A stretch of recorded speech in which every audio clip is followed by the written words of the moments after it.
significa a dependência emocional? O que é isso? O que faz uma pessoa ser considerada uma mulher dependente emocionalmente? O fato de muitas vezes você estar precisando de alguém, você querer que alguém esteja ao seu lado para enfrentar alguma situação, para suportar alguma dificuldade, isso não configura dependência emocional.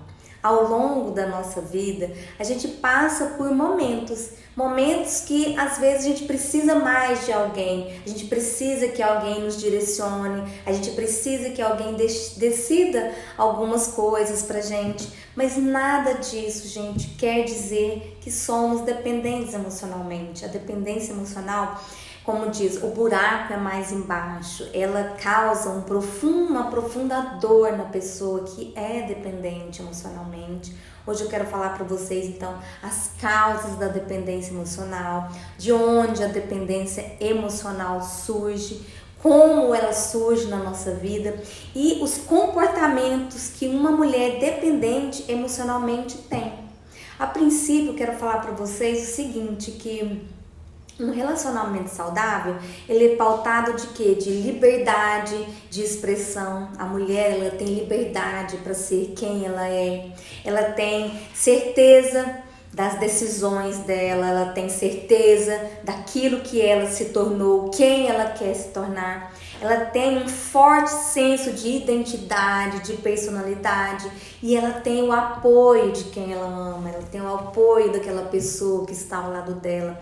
Isso sim é ter um relacionamento saudável, é ter um relacionamento conjugal mútuo, onde o casal decide junto, mas cada um tem o seu próprio valor, cada um tem o seu próprio senso de merecimento.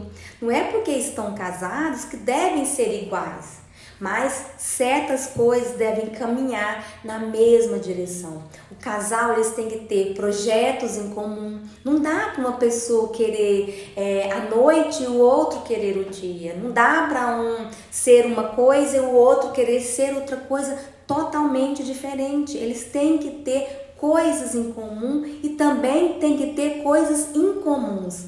Mas que essas coisas em comum não afetem o relacionamento. O relacionamento, tem que ter cumplicidade.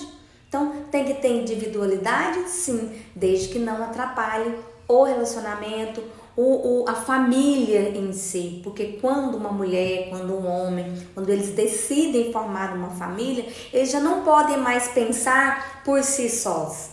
Eles têm que pensar num conjunto, eles têm que pensar num todo, eles têm que pensar o quanto isso vai fazer bem para todos os envolvidos, e não só para um e não só para o outro.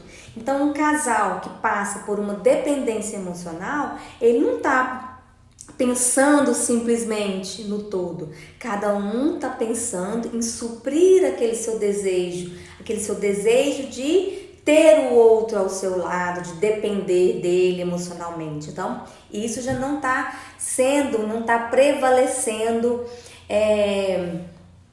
a família não está prevalecendo todo. Então, uma pessoa que é dependente emocionalmente, algumas características que eu já vou dar aqui agora, é o seguinte: ela necessita de aprovação. Então, ela não tem aquele desejo, não é nem desejo, ela não tem aquela força de tomar as suas próprias decisões. Então, ela precisa da aprovação do outro para tudo que ela faz. Ela precisa. Então, ela não tem como agir sem ter aquele outro direcionando a vida dela, sem ter uma pessoa falando o que ela pode fazer, o que ela não pode fazer. Então, ela tem dificuldades em reconhecer o seu próprio valor, o seu próprio senso de merecimento. Por quê? Porque a identidade dela, quando ela era lá criança, foi ferida. A identidade dela foi manchada, foi muitas vezes até destruída a identidade, a personalidade dela. Então ela cresce vendo aquilo e achando que certos comportamentos é o que é o certo. Então, se ela cresce em um lar conflituoso e ela não tem a sua própria identidade, porque ela não conseguiu construir isso, porque os pais não tinham base para dar isso para ela, o que acontece? Quando ela cresce, ela vai buscar por relacionamentos conflituosos, porque foi isso que ela aprendeu. Foi isso que aquele sentimento daquele conflito, ela vai buscar isso na fase adulta dela.